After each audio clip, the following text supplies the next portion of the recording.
So does carrying concealed make you cynical about the world? Does carrying concealed make you defensive? Does carrying concealed make you more aggressive? Always practice safe gun tubing. Safe.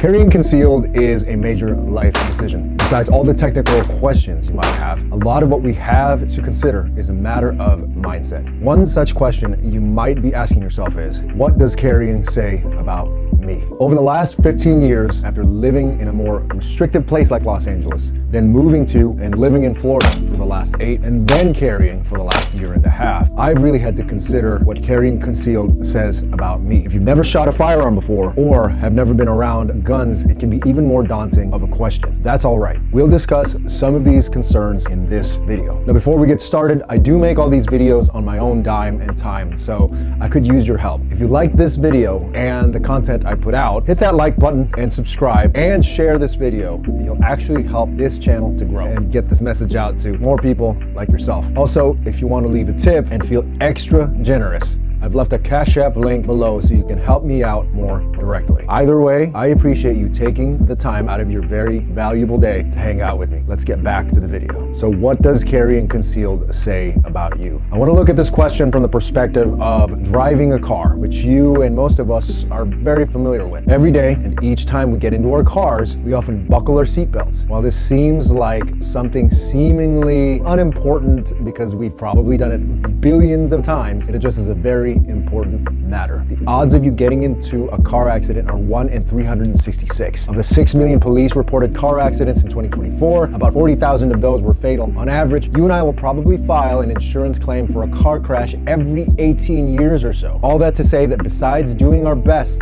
to have insurance in place and driving as safely as possible, we put on our seatbelts to make sure we stack the odds in our favor when the road gods frown on us. Now, as far as carrying goes, the odds of us getting involved in a violent crime are 1 in 20,000. In this year, 2024, with the inflation as well as the economical and socio-political environment being what it is, the potential for violent crime has risen. As people struggle to make a living and just simply try to make ends meet, there can be a tendency to turn to crime as a means of supplementing one's means. While society, for the most part, has been set up to address these issues to ensure you don't encounter or are ever a victim of violent crime, there is still a possibility. Depending on where you live, the average response time by law enforcement can be between 5 and 10 minutes. It's estimated that a violent crime occurs every 24 to 26 seconds, and most of those crimes can often happen very quickly, within 1 to 3 minutes. The tragic reality oftentimes is that law enforcement and first responders tend to just show up to report and clean up the mess left behind. Now that we've considered current reality, what does carrying say about you? For me, carrying is like putting on a seatbelt. Now, don't get me wrong, I don't want to oversimplify this fact. Carrying a firearm to protect yourself or others bears a greater weight than just clicking in your seatbelt. That said, I understand that driving in itself is a privilege. I want to be very clear. The ability to defend yourself, your livelihood, and those around you is an inalienable right. Guns are simply tools to help maximize that right and provide the absolute best means to do so. While being unable to drive a car won't kill you,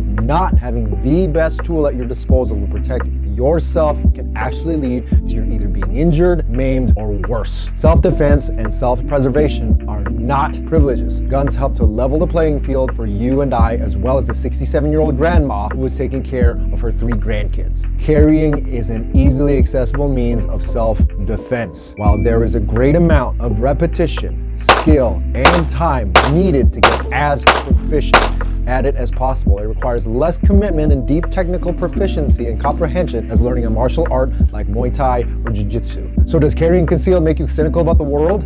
Does carrying concealed make you defensive? Does carrying concealed make you more aggressive? These are certainly important questions you want to ask of yourself. And one single video on YouTube can only do so much to scratch the surface. Probably the most important factor you want to consider is whether or not you're comfortable with the responsibility of carrying. Doing so means understanding the laws regarding carrying. On top of this, there is a great degree of proficiency that you have to have the initiative to develop in order to be as effective with your firearm as possible. Not only does this guarantee that you safely operate your firearm in the appropriate situations, doing so also means you will operate your gun within the proper bounds of the law. And understanding the weight of the responsibility of carrying You should also develop a better respect for ways you can limit its use to only the absolute last resort. You should then develop a better sense of situational awareness to limit your exposure to dangerous situations. In case you find yourself in a tight spot, you should also learn to cultivate the ability to negotiate your way out of an incident. If you have the option to create some distance from an event, do so. If you absolutely, positively feel you can neither avoid, negotiate, or extricate yourself from a dangerous incident, only then should you resort to the absolute last possible tool at your disposal. Presenting your gun and using it should never be a first option. Do your utmost to make it the utterly last line of defense in your repertoire. Thanks a bazillion for sticking around and watching this rather heavy but important video on what carrying concealed says about you. If you feel like you walked away with even more questions than you got answers, well, this is actually important. As I said before, no one video on YouTube can answer your questions, especially those personal to you about this topic. Down in the comments,